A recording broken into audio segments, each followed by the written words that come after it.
Okay, going live. When I start the recording button, I'll confirm it's live.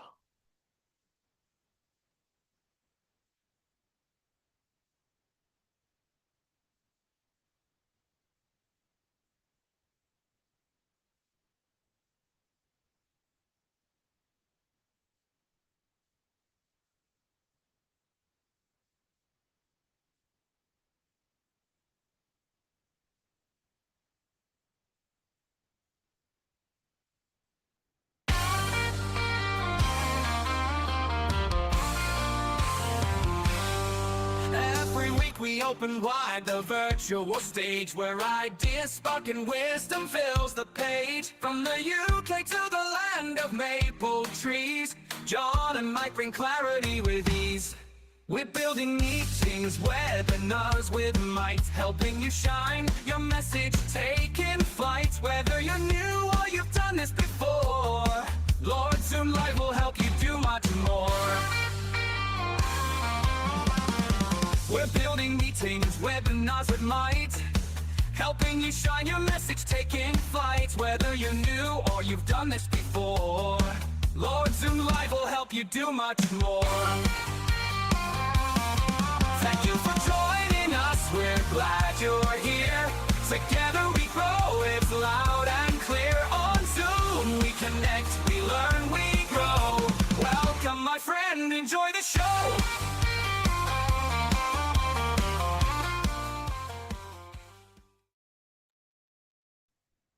Hello, welcome. This screen we live in, it's a little bit mediocre. What I mean by that is, if we want to look good, we want to go 3D, don't we? We want 3D graphics, we want all these amazing things. But what we get is a computer that just can't cope with simple stuff. I can hear the fan whirring in the background. My machine is stressing out. And I'm not doing anything. I've just got a simple copy of vMix running. But it's broke. It won't work. My camera's gone to sleep. The whole thing's falling apart. I mean, how hard can it be?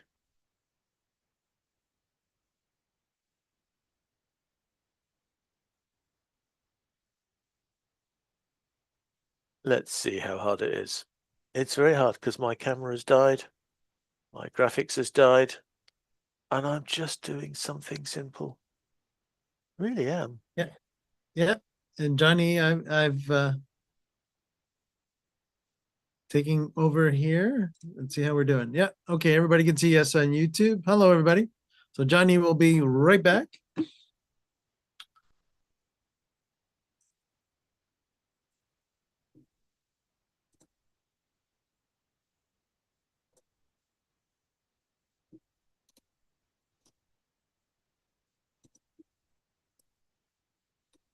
All right. So hello, everyone. Welcome this week. And of course, as usual, we're live. So let's deal with this in real time.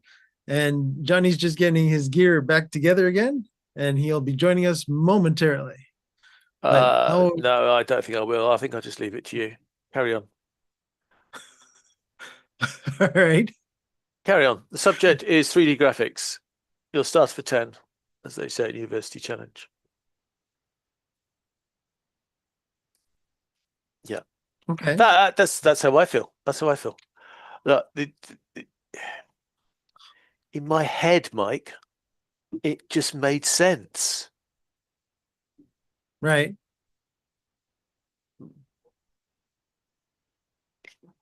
We've got all these wonderful things we've been looking at recently about all these fancy graphics packages and all these clever stuff. And I thought, 3D graphics. Well, that's just a 3D picture or something, isn't it? Yeah. So Yeah. how hard can it be? As you can see, it may be quite hard because even my PC won't run for me. If I go to if I go back to first principles, and we will try and work through this.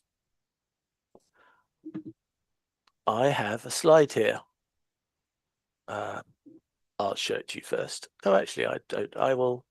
For those who want to know, I'm using vMix, but any package is either going to work or not work doing this as well. All right. So this really, you can use anything. I just happen to be using vMix, which my PC momentarily thought, this looks like too much work. I can hear the fan whirring again. So maybe this is too much work. I didn't think it was. I just created a simple, actually I didn't create. I just said, Chat GPT, give me a 3D graphics. Give me something to play with. And so we got this, which, I mean, there's some 3D graphics there. Yeah. So I got the first bit right because I said to it, obviously, I need it to disappear. I need the background to disappear. I need bits of it to disappear. And so I did ask it to do it for me on a green background, and crikey, what a green background that was. So if I use the chroma key in the scene, I'm trying to think of a generic word for all the software. So if I do a chroma key onto the scene, the image that's been given to me, I can make it transparent, so it's now in front of me. So that's 3D graphics. There we are. See, I did manage to do it. You're not impressed, I can tell.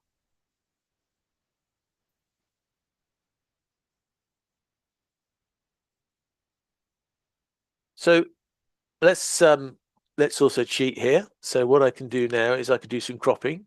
So why don't we choose the one up there? So if we go crop there, and then if I get this right, I'm really impressed. Look at that, I got it right. So there we are. So I've cropped it down to the one image, and see there is a 3D image on the screen. So that's all that these big packages are using, is it not? Mike, is that what they do? They just drop a 3D graphic on the screen.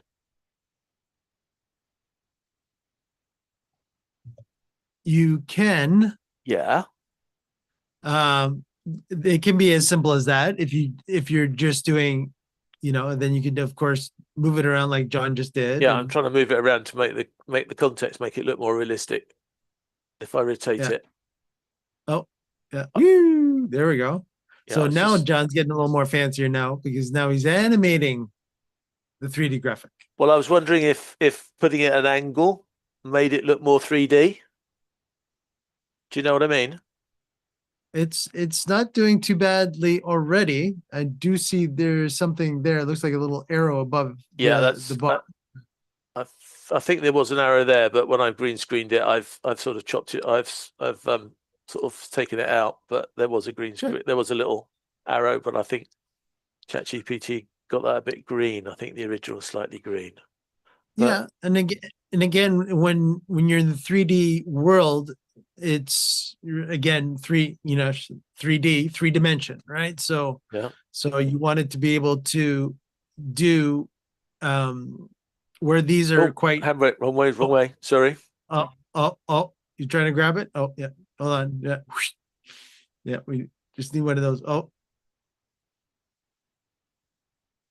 Let's see what he's doing. I'm not sure what I'm doing. Oh, well, I don't know what I'm doing. Maybe I should turn mirroring on so it can make more sense. But yeah.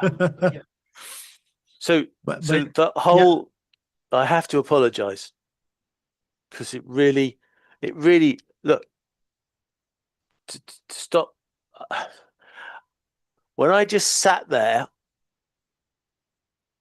actually, I think I was laying on the bed. I was sitting on the bed watching TV and I thought, I want to do 3D graphics. And in my head, it just seemed so simple, Mike. Yeah, all I needed was a 3D image to just float in front of me.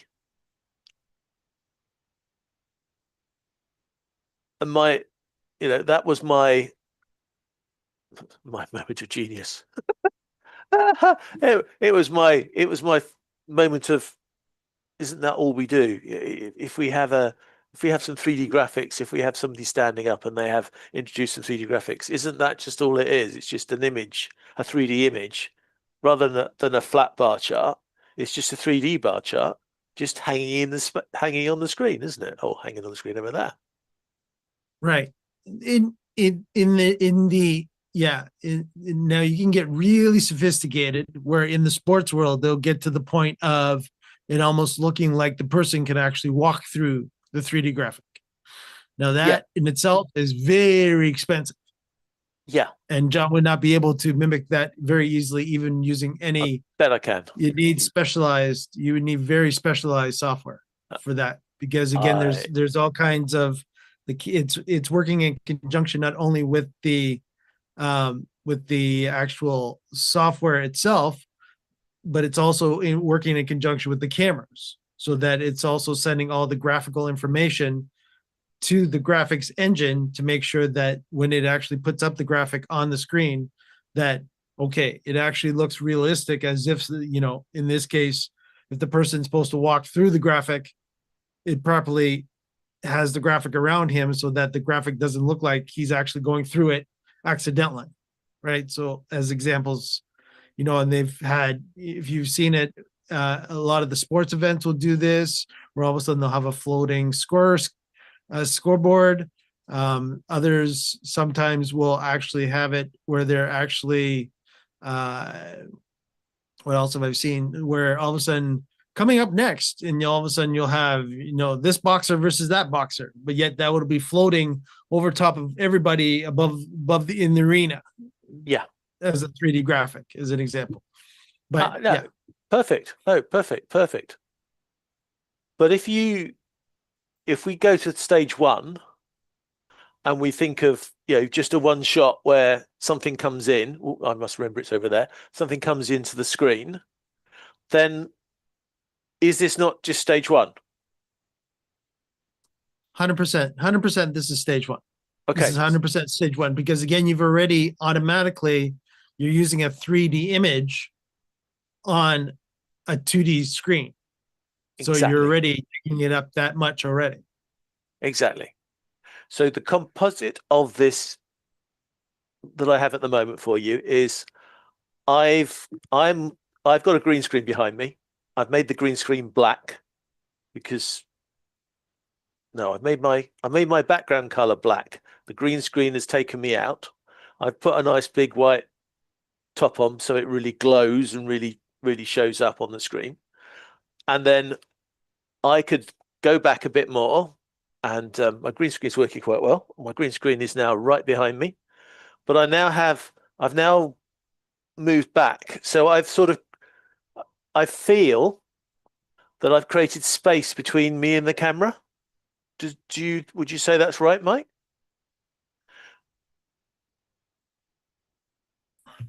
Because of the fact now, there we go. Sorry, doing production, and Johnny's asking me to answer questions. So I'm back. Okay, so the more depth that you do have between the graphic and yourself, yes, the more presentable now you'll be able to see here when John starts talking again, and I'll take everybody back to full screen. You will see now the depth, because he is further back now, the graphic actually becomes a lot more predominant. Being 3D, it's now your eyes are going towards, oh, what has John got that bar up there for? Yeah, so I can. Right. So John's doing the infamous Vanna White right now. Stuff is like, ta-da! Yeah. Look what I've got here. Now, does the 3D effect now look even better? Look more convincing? Because it looks almost like I'm holding it, doesn't it? Sort of. Right. Yeah. And again, that's where it's important to take into consideration all the time what graphics you're going to put up. So if you're in the business world and all of a sudden you want to show that pretty pie graph or that pretty bar graph, yes, you should be using the 3D versions of them, not the 2D version, because the 2D version will just look like you're using a PowerPoint slide. Exactly. Exactly. So I feel I've almost convinced myself. I'm not sure if I've convinced you, Mike, and I'm certainly not sure if I've convinced the audience. So if you think I'm convinced you, put something in the chat. But this is the point I'm trying to make. And yes, Mike, I'm going to take the challenge and try and do this with a moving camera next week. But for this week, I just want to try and get the principle into this to show you that I'm amazed and I love some of the applications we've looked at, and I'm sure there'll be others we'll be able to look at that bring this fantastic world and make a 3D studio. But what I'm trying to suggest to you, production people out there now, is that you don't have to start that way. All you need is, as Mike said, all you need is an image that looks 3D. And if you can put it into a space on the screen, you can actually do a reasonably convincing shot, shall we say, that looks 3D. Now, I could make it better. I haven't got the room on this stage to do it. I could do it better by standing up and having a floor. So if I had a floor that you could see on this screen rather than only just seeing half of me, then I'd be able to create something that would have depth as well if I had a proper floor on me. But just having this graphics, being up in front of the screen, I feel that being further back, it just makes the whole thing feel that I can go to this graphic here and you feel that I'm behind it. And that, because however expensive and fantastic all those 3D applications are out there, at the end of the day, they've still got the problem that when they display the information, they're still in this flat screen that we're going to send out to the world. And it doesn't matter if it's any webinar package, any meeting package, whether it be Teams, whether it be Zoom, whether it be Google Meet, or if it's going to YouTube or Vimeo or anything else, at the end of the day, the audience is going to be sitting watching a flat screen. So that 3D image is flattened, but you need to do things to make the 3D image here look 3D. Because as Mike said, if it's just a normal 3D image in your spreadsheet of choice, it looks flat. But those spreadsheets now, they have 3D options. You can take a pie chart and you can have a 3D version of it as well. So all I've done here, although I don't know why it took me 3 hours this morning to get my head around this, but all I've done here is I'll turn off all the magic for you. All I've done here is, let me just go to the screen. I want to do the color key. So I'll turn the color key off.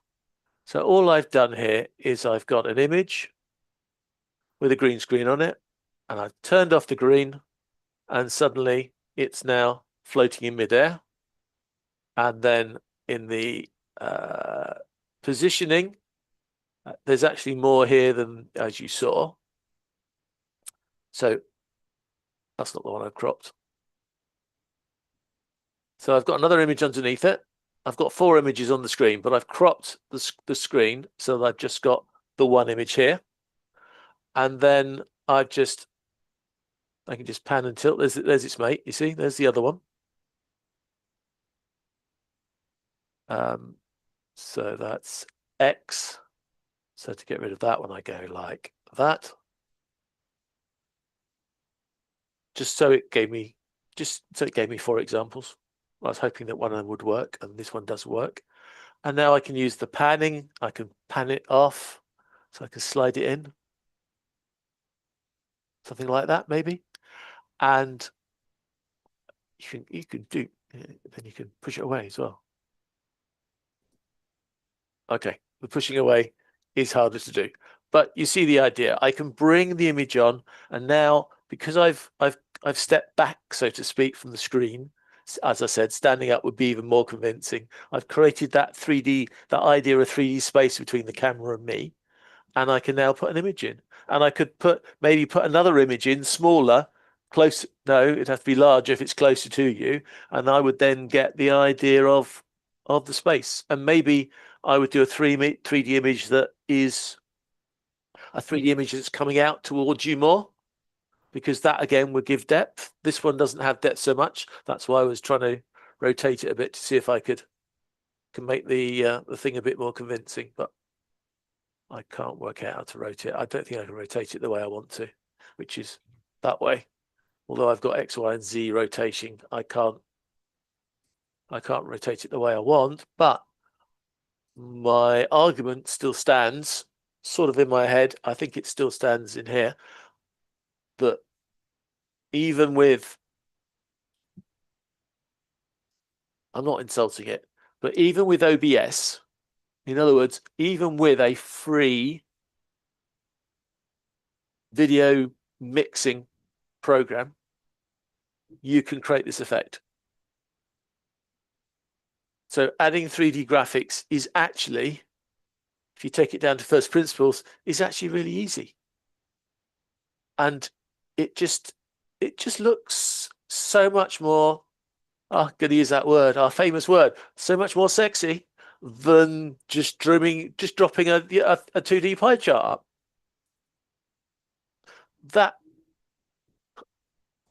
That's it. So Mike, I've dropping in this 3D mix, but actually, even if it's a static image with a transparency on your ATEM switcher, this would still float in space, wouldn't it? Yes. Yeah. And again, in ours, in the ATEM world, in the hardware world, it would actually be easier and actually look a lot more professional too if I did a key and a fill situation as well. So that is where the secret sauce of graphics really popping out of the screen will actually really kick it up that much of a notch as well. And especially since you're already taking the time to actually spend time making that 3D graphic already, now it's that extra pop that, you know, it'll make the blacks really black. It'll make the whites really white. And again, it'll use less, it potentially, well, again, the more you do onto hardware versus software, the more you can, in that regards, the more the engine will be able to handle the puring of the actual graphic itself and actually have it really pop. Yeah, I totally agree. And of course, the software that created this is ChatGPT, just drawing an image. But if you then had a graphics program, and it could be a spreadsheet program, it doesn't matter, but if you're doing graphics like this, but if you've got a piece of software that's generating the image for you, the more 3D convincing that image is, the more convincing it's going to be when I drop it on the screen. If I dropped a flat pie chart here, there would be no impression. It's got to have a 3D effect to it. And the more the 3D effect is, then the more it's going to look. I've got this at a slight angle, which is great, because when I see the graphics, they're sort of like they'll use like a plane, like, no, not that way. No, they'll use a plane like that, won't they? So they'll make it come into the screen. So it looks like it's an angle like that. So the graphics will be sort of that sort of line. And then they will put the person to one side, he says, trying to roll his little chair around. And it will be like on a plane like that. And then that looks, again, more convincing to the user. But that's just a question of staging this image. Yeah, we'll try and do moving 3D next. I'm really not sure exactly how I'm going to do that, but I've got some ideas. Going to be interesting. But what I'm trying to say to you guys is, I'm just trying to inspire you here to just take your scene to another level. And it's. I mean, I'm looking at the image over there where I can see the image of what's being produced. And it does look convincing. it's spooky. In my head, it was so easy, and then it took me 3 hours, and then suddenly I realized actually it's a cinch. If you've got a piece of software that can create your 3D model pictures, then you just plunk them on the screen. And I've got one other trick, which I can't do, Mike, because I've just used a static image. But if I had a 3D program that I could actually turn the image around, that would get me another level of mystery. I can't. Right. Yeah, I can do that. So I'm unfortunately it's rotating in the wrong plane. But if I had, do you know what I mean? You would need, yes, you would definitely have to get into what we call, now we're getting into what we call vector graphics, right? Yeah. So now you have to have your X, Y, Z planes so that it truly will, as I was saying, going back to the sports analogy again, those are very X, Y, Z 3D vector graphics that are being composited onto the screen using multiple different scenarios of mathematics on the fly in real time. So you can imagine the equipment needed to make sure that, it does have that realistic feel to it, that it's actually feels like it's there, even though if you were actually at the location, there'd be nowhere to be seen. Well,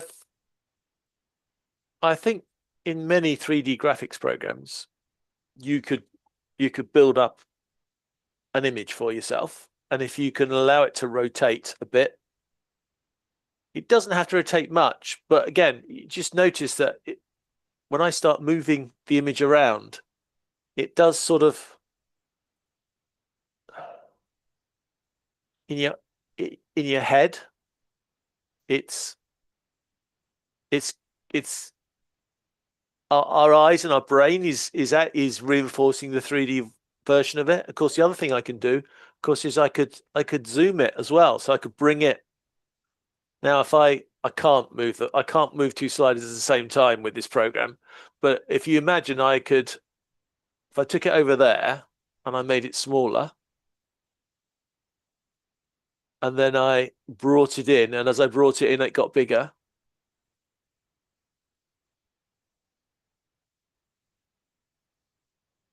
It's fooling the brain into this 3D world. So I can zoom it in so it like comes out of nothing and grows as if it's coming from behind me, perhaps. That's what the brain starts thinking. Brain thinks if something's getting bigger, it must be going towards you. If it's getting smaller, it must be going away. You can do that with the graphic images. And again, that really fools people. I have a friend of mine who has started using slides, but instead of using a slideshow, he will bring in a portrait type slide next to him on the screen, but he just turns it a little bit, about 20 to 30 degrees. So the box is just slightly turned. And suddenly it's got that 3D feel to it because it's come in sort of like that rather than just flat and with a slide on it. It comes in a slight angle. And even though the slide is just a PowerPoint slide, distorted shape to what we usually expect because it's a portrait now, it just looks more like it's slid onto the screen rather than just appeared next to them. And that's a cool example, Johnny. Exactly. Of how, and again, this is depending on the equipment that you have, that will always be your limitation, right? So vMix will be able to do only so much for John right now for us to demo today. But if we went up to that next level where all of a sudden we ended up getting the same equipment as I was mentioning, the sports venues would use, or sports, your favorite boxing event coming up, your favorite wrestling event coming up, your favorite, insert here scenario, that they've taken the time and they've also spent the gear that's involved, that we could get really, really sexy.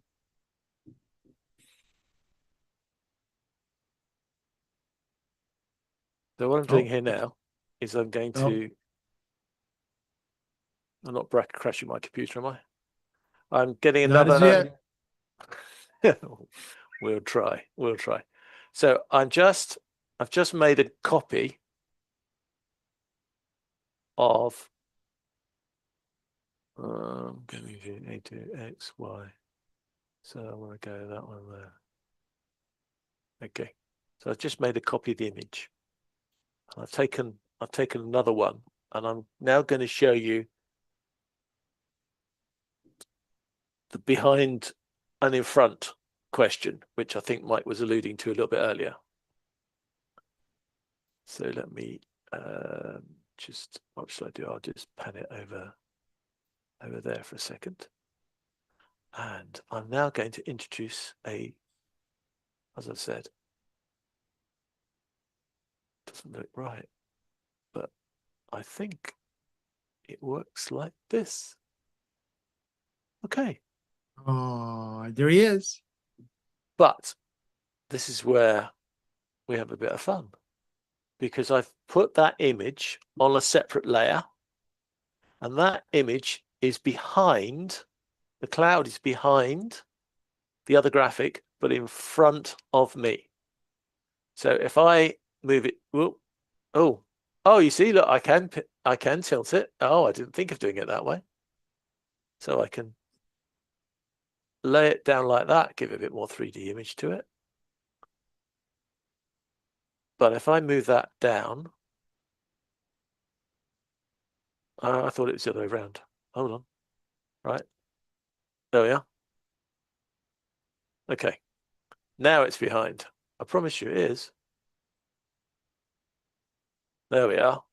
So now I've put another image in there, but it's behind. So it's in front of me. So if I go like that, I'm behind it still. But I've now got two images, one on top of the other one. And I'm moving the second one. Gosh, this is really confusing when you're doing this. You really need to practice this. So that one now is behind. You see, I've now been able to extend my 3D space by putting a second image in. Doesn't feel as convincing to a degree, but on the other hand, it is, because it's one image in front of another.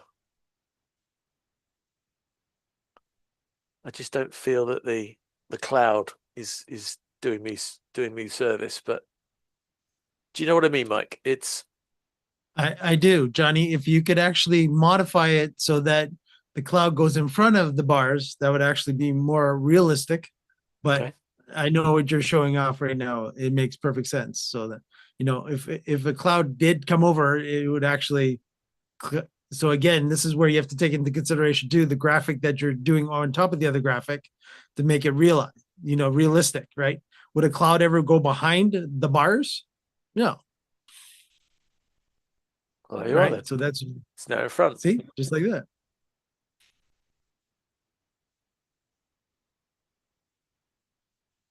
Maybe I just do it up a little bit. And then I've just found another way to manipulate the perspective by zooming in on the X or the Y axis. I can make it a bit wider. So I can play around with that as well. And yeah, I can now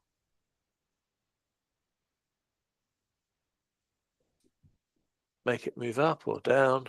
So maybe move up, because then it's got the illusion of being in front again. And I can move it forward, and there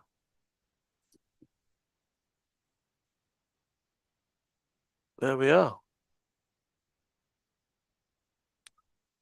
And of course, I could now go and get a third object, or I can just how do I do that? Yes, if I'm the background of this screen at the moment, but if I go into my image and I make myself layer number 6, Look, I can put them behind me.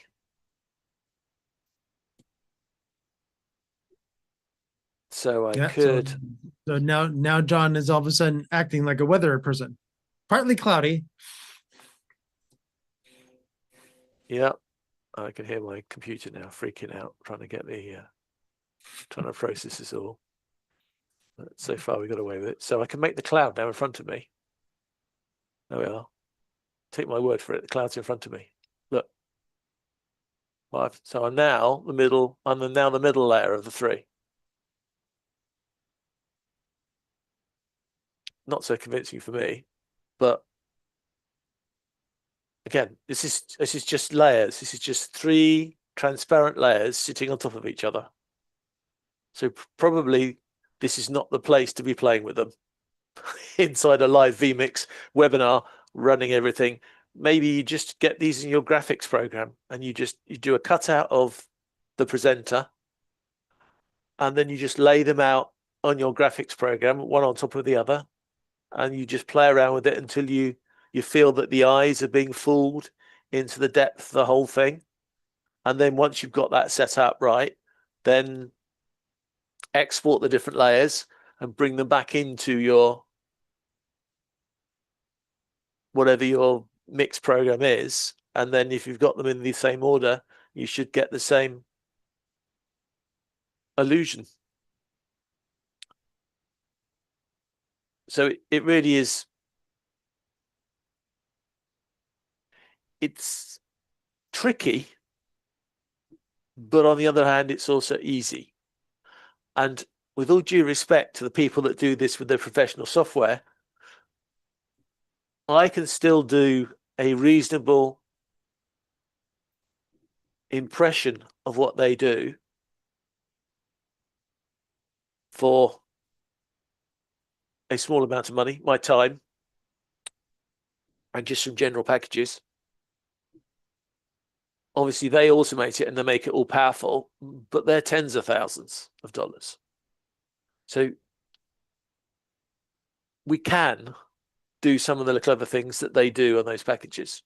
I could hear and announce a football show and have two big images of football, the I don't know, the captains or the managers of that game, or I could be doing an NFL show and I could have two images of the quarterbacks of each team.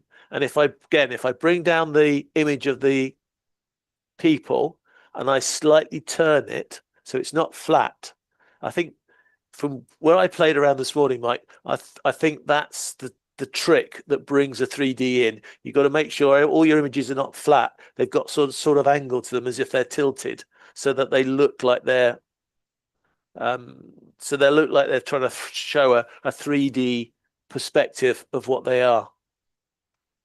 Yes, John, very, very much so. Yeah, especially at this level as well, is that it again, the 3D-ness, there's a new word for everybody, 3D-ness of them, the better they are. Again, you could see when I had everybody, and you probably noticed this on YouTube, that when I had John full screen, you could really see how the cloud has got, it's got that 3D, it's still a 2D graphic, but it's being really, our eyes are basically saying, no, it's 3D, but it's not, but it is, but it's not, but it is. Yeah, I think that's exactly right. You need 3D. You've got to create 3D images first. Then you need to change their perspective slightly so they're not flat, so they look more 3D. And then you can create the illusion, like I am, of choosing the layers so that they make sense. So if I'm going to have something behind me, like I don't know, well, you're going to have something behind you, aren't you? You're not usually going to be hanging around in black space. You're usually going to have some sort of image or graphic or scene behind you. So you put that in a layer behind. And then you have your graphics images, which want to be sort of probably in front of you. And if you want to take this to the next level, and I can't do this now, but I'll try and do this next week, If you want to take this to the next level, a step forward. If you had two cameras, 30, 40 degrees apart from each other, and then you build the scenes for both cameras, but you bear in mind where they're coming from. So you slightly change the scene, change the position of all the images, because one of them's looking from that direction, one's looking from that direction. You take the illusion to the next level again, because now people's brains, when you go to that camera and the images are all in a different layout, because just think about it, that's what's in the top of the range graphics packages. That's what they're going to have to do. The top of the range graphics package, they've literally got all the images sitting in this 3D virtual space, and then when they look at where the camera is, they're working out which one of those images and what part of those images you're seeing.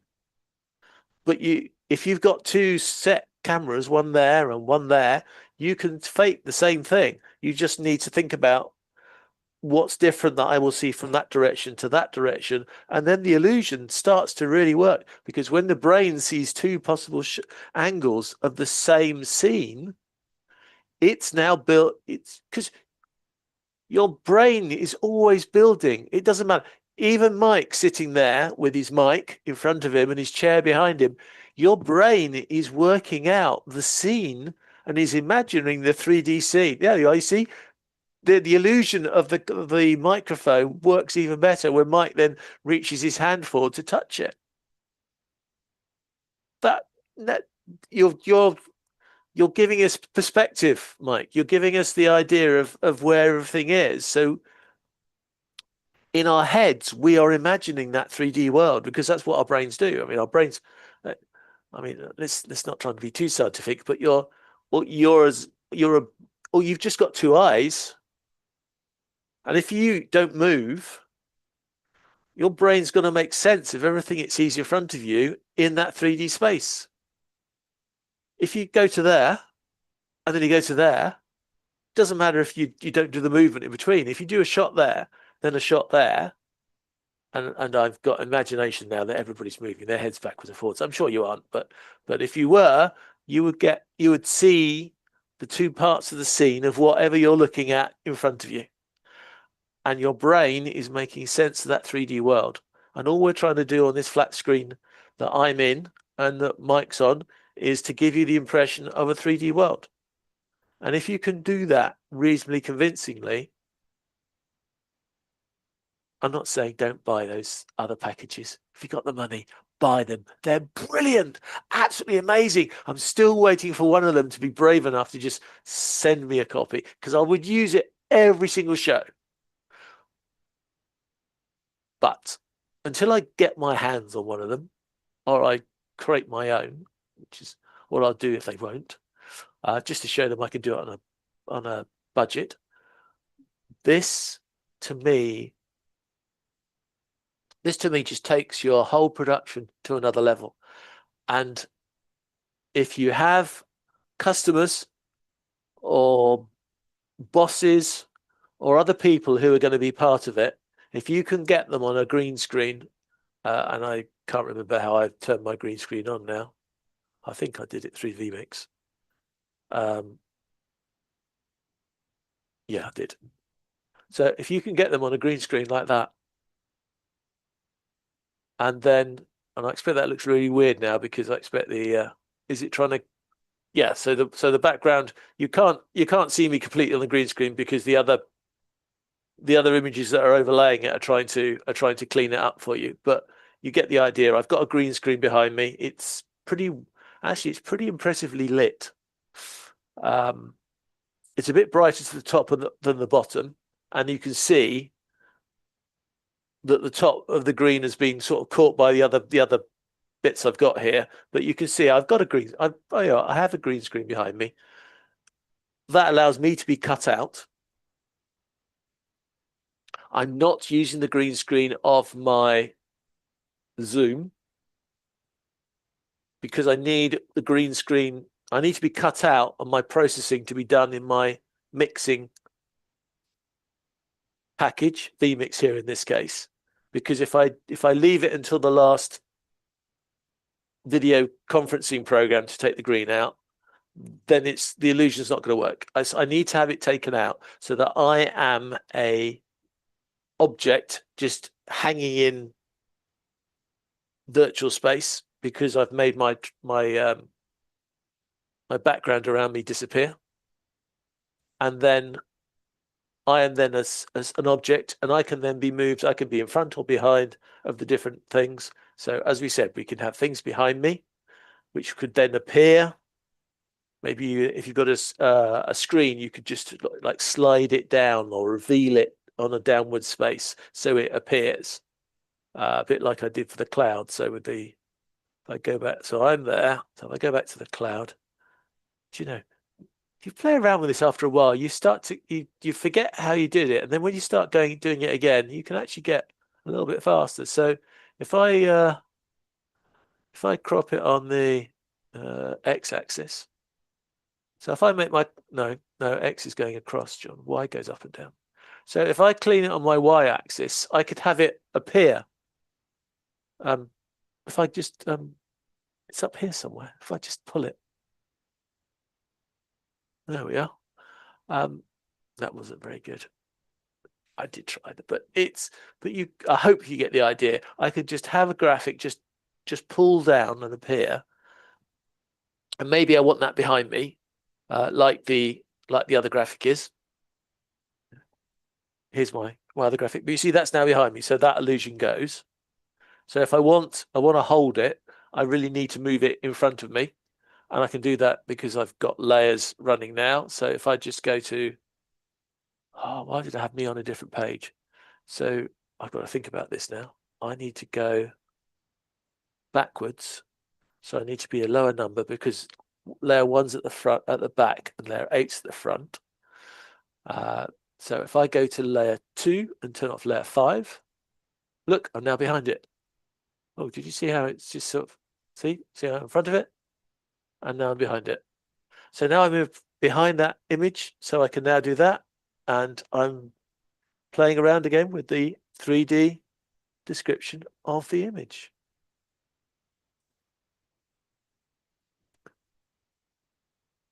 And I'm feeling a lot better now, because I really was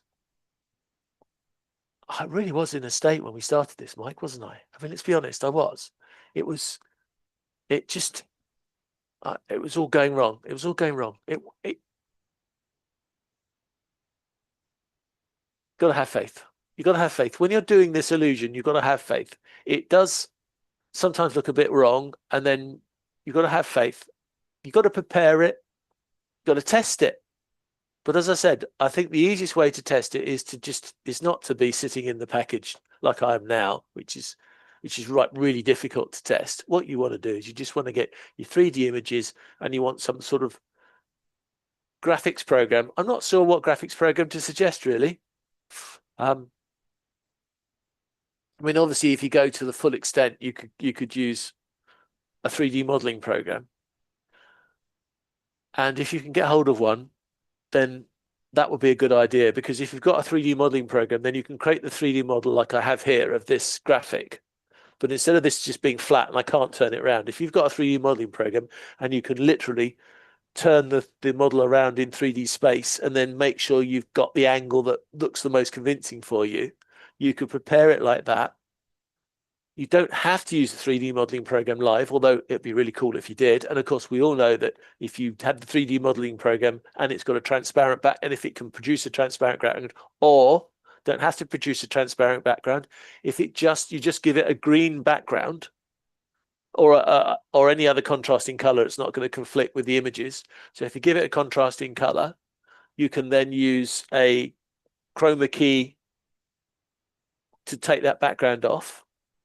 And if you could have that 3D modeling program live on the screen, you could then do the thing that I can't do. I can tilt this image, but it's a flat image. If you've got your 3D modeling program, and we'll try and do that next week if I can work out how to control a 3D modeling program. I think I used to be an expert in AutoCAD in 1995. So I'm a little bit out of date. I'm sure it's got better since then. But if you had the modeling program and you brought it in through, through your ATEM or something, and you got the transparency off it, actually you wouldn't need transparency off it, would you, Mike? Because if you brought it in through your ATEM, if you brought it in as a separate signal into your video mixer, and you could then chroma key it there, put it amongst all the other images, if you've got that program and you can move that thing in 3D space, as long as you can make sure that you get the rule of whether you're in front of it or behind it, I think you get to a point there where it's really convincing. Right. Yeah. So basically in the ATEM world, it would be its own input, if not multiple inputs, depending on how sophisticated it is. And, again, you want your key and your fill scenario too. That would be ultimate as well. So that would automatically be 2 inputs, I believe. I haven't done it myself, but I believe it's at least, so again, you have your key and your fill. So that would be automatically 2 inputs into your ATEM. And when you bring both of those in, you'd have to just use the ATEM software for it to know, okay, this is the key input, this is the fill input. And then whatever that key and fill input is coming from, so let's say it's its own dedicated PC that's doing the 3D graphic, then the 3D graphic, the ATEM is just basically sitting there that turned on going, okay, you want this graphic up there, great. Now what do you want to do with it would be controlled now by the computer software. It would not be controlled by the ATEM at that point. So then if John wanted to rotate it, so let's say, again, using AutoCAD as an example, and he would be able to rotate it and such in AutoCAD, that image then would be just have to come out of that dedicated PC into the ATEM key and fill.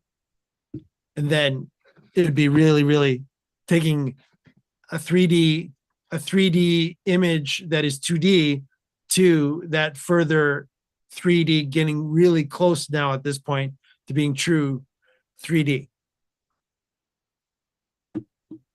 Adobe have a 3D tool now in there called Adobe Substance 3D. So they have a 3D modeling tool that's available. I was thinking one of the gaming apps. Well, if you wanted to get really, really, really into this, then of course we're talking about Unreal Engine. Yeah. But again, which that's is what not John is talking about too. Yeah, but that's not ridiculously expensive, is it? No. Unreal Engine is not as bad as going full-fledged, dedicated, I am made for broadcast television 3D graphic program, Yeah. insert company here. No. Yeah. And we're not making it, we're not building in that, although we can, but that's another story. So I'm now getting more imaginative here. My brain is falling into place. There's an amazing effect that VizRT have done since they've integrated with Zoom, that they can bring an input in from Zoom and they make the person appear like they're warping them in or transporting them in, Star Trek style. And that's really impressive. And I'm still waiting for them to send me a copy of the hardware and software, but they haven't yet. And for those that don't know, Mike's just dribbled his drink down his front when he heard me say that. But you see, these software guys, I can do that as well. We could do that next week. Because if we kicked Mike out of this webinar and then we brought him in as a video input into our vMix, because vMix also has the ability to bring people in from a meeting as a character. If we got him to put a green screen behind himself, and then I brought him as an input, I could green screen him like I've green screened myself, and we could have him floating And if we, I don't know how we do it, but if we warped his image somehow, so that he's so his video doesn't come in flat with me, but comes in a slight angle, we could probably fake. No, yeah, I know we are not as good as VizRT. We're not going to be as good as a £10,000 piece of hardware and I think £20,000 of the software. No, we're not. But we can. See, people are phoning in. They want to know how to do it. It's still possible. We can't go to their level, but that doesn't mean we can't do nothing. We could bring Mike in as another input or somebody else in as another input. It is possible. We could somebody go and bury my credit card before I start using it. We could put a Magwell or another video input card into the back of my PC, which is down there. That's right. It's down underneath us. So we could put a card into there and we could put video input straight in. So rather than going to the ATEM, we could actually go video input straight into there. We could get our hands on a, well, while we're promoting Blackmagic. By the way, you haven't sent us anything either, Blackmagic. That's really naughty of you. I know you sponsor people. Give us the toys and we can inspire people. Okay, pitch done. If we had an Ultimat from Blackmagic, the Ultimat, and again, other products are available, but I'm going to use an example because I know that one because I've investigated and I've chatted to the Blackmagic guys about it. The Ultimat is a range of devices which, in very simple terms, takes an image, takes out the green screen background and gives you the final image. Now, what was the, I forgot the name of the software. You just mentioned the software you mentioned, the 3D software, Mike? Unreal Engine. Okay, so Unreal, if you bring, so the Ultimat brings in an image to Unreal Engine. But if I really get my credit card out, and if you buy the base model, which I think is about $400, you just get a yes, a single image with a transparency, so you can then drop it on the screen. But if you go up to the higher levels of Ultimat, they actually give you the negative as well. So you get the negative so that you can give that to Unreal Engine, and Unreal Engine will then know where to cut. I don't know why it does need to do this, but apparently it does. You get a sort of a negative of the image, which it uses to cut the space for you in its world. And then it has the video image as well, which it then puts into that space. And that's how, I believe, in my simplistic explanation, that's how it then drops. So we could build and let's be honest, this is what all the big end packages are doing in the same. They're using different software, but they're doing the same principle. So in that world, instead of me here and layers on top of me in vMix, we could have a copy of Unreal Engine, and we could drop these images into a 3D world that we've generated with Unreal Engine. And although they are flat images, they will be in this 3D world. They will look in this 3D world. It's just a more sophisticated version of what I'm doing here. And suddenly we've got this 3D representation, and we've now got a studio. And it's not that difficult. It's not that easy either, but it is possible.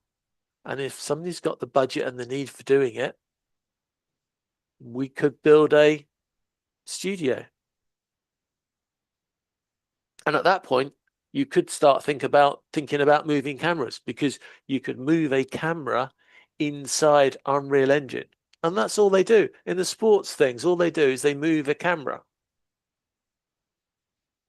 And now we are doing everything that those other top of the range products do, except for one thing. And the one thing I haven't mentioned, which is what will scupper this whole plan, is if you do move a camera in your 3D world, how do you get the physical camera and the virtual camera to be in sync.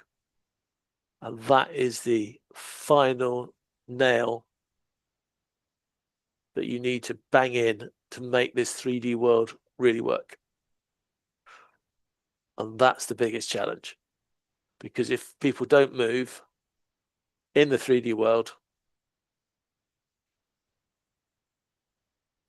that's the illusion that you really want to bring in. You want the camera to move in the 3D world, and that is really hard to do. But place your bets virtually in your head. If we carry on this shoestring budget, what do you think I can do next week? How far into this 3D illusion that we've talked about can we deliver without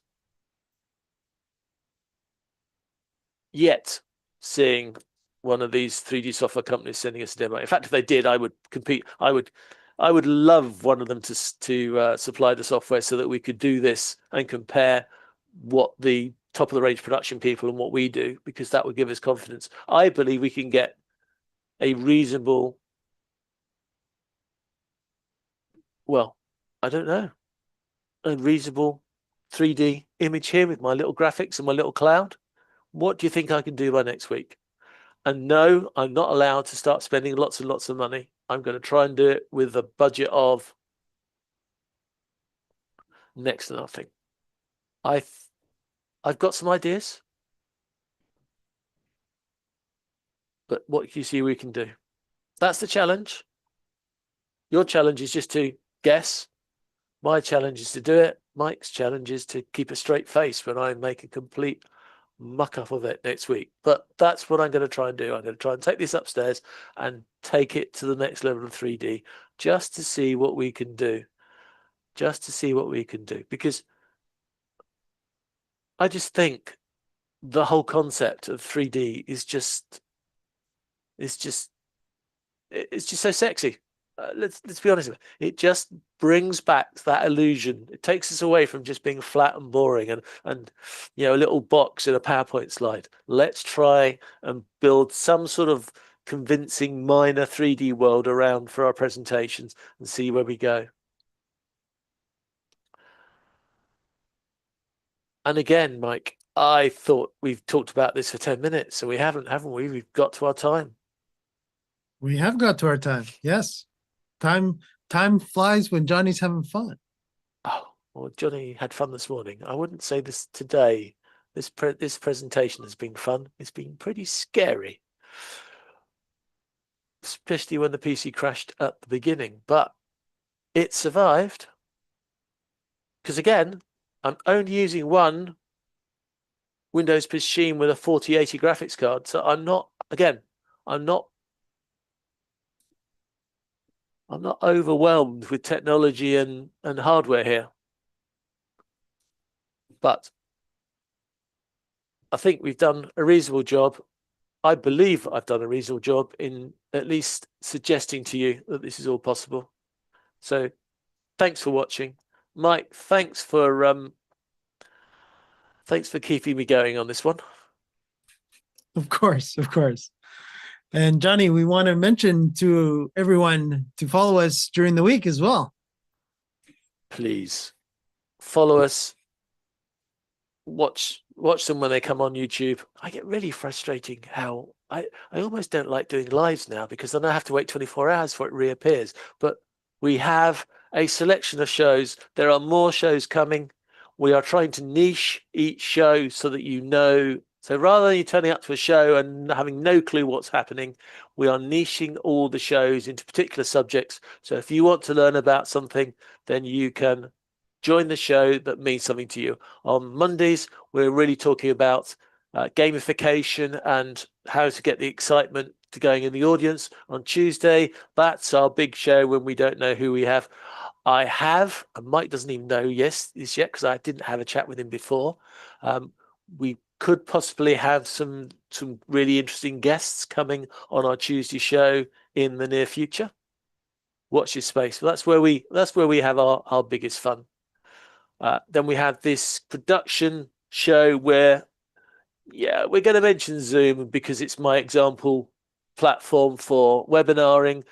But the whole idea on the Friday show, this show, is to get tech that will really make our productions, whether they're virtual, whether they're hybrid, whether they're live. We're just going to try and find great tech that works really well for you. We have an AI show starting soon, which probably for the people I expect to be watching this is not going to be so interesting, but we have an AI show coming. And for those people that want to write software, we are now starting to expose the software show, which is because when I get bored playing around with these screens, I'm a coder and then I like to do things. So I'm now trying to think of how I can do this all in code as well. Best thing to do, subscribe to the YouTube channel. You'll see where most of them are there. Go to our hub and you can pick up the live shows. You can join the audience if you want to then as well. You're welcome to join us in the audience. If you've got something to contribute, we might even turn your microphone on. We've been known to do that to people. Did it to them this week. Did shock a couple of them as well. They didn't realize that I could do that. But yes, I can if you're in the audience. So thank you very much. That's my pitch for you coming back to see us again on Lord Zoom Live and all the other productions. So thank you for being here for the Power Hour. I hope we've empowered you with some new ideas. And Mike, this show is so much fun. I might have to write a new theme tune just for it. What do you think? Why not? Until then, you'll have to have the usual one. Over to you, Mike. All right. And of course, as they say, as most YouTube influencers will say, don't forget to like and subscribe to our channel so that YouTube knows how much you love our content. And the more that you love our content, you never know who might show up here even on Fridays. You never know. So don't forget, we're here every Friday at yet to be determined time based on your time zone. Oh, John, do we know? No, the time zone, the times haven't changed. It's just that we have a month where we're all going to daylight time at different days of the month. So I am still in winter time, and I know you guys in the US are already in daylight time. So at the moment, the difference is 4 hours. But at the end of the month, I will join you in summertime, and we'll be back to the 5-hour gap between everybody, and then everything can be back to normal. I apologize. It's about time we switch the whole world to one universal decimal time. Thank you. That's my pitch for that done. Yeah, and Johnny got his last rant in before we say, take care, everyone. See you next week on the Production Professionals Power Hour. And Johnny's still playing with his 3D graphics. Bye, everybody.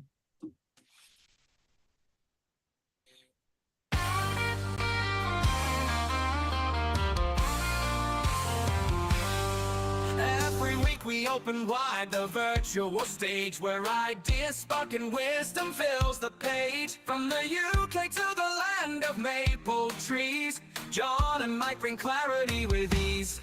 We're building meetings, webinars with might, helping you shine your message, taking flight. Whether you're new or you've done this before, Lord Zoom Live will help you do much more.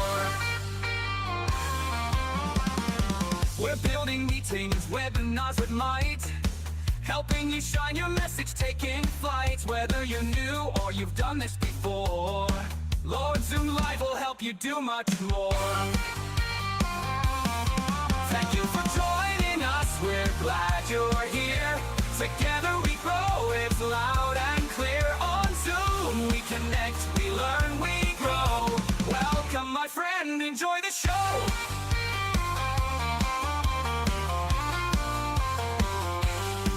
From big events to breakout rooms with flair, we've got the tools and we're ready to share. Guest experts drop in, bringing gold each time, with insights and tricks to help you climb. Can't make it live, we've got you still on YouTube and LinkedIn. We're giving that thrill, so tune in later or catch us next round. Either way, your success is where we're bound. Thank you for joining us, we're glad you're here. Together we grow, it's loud and clear. On Zoom we connect, we learn, we glow. Welcome my friend, enjoy the show. And make it live, we've got you still. On YouTube and LinkedIn, we're giving that thrill. So tune in later or catch us next round. Either way, your success is where we're bound.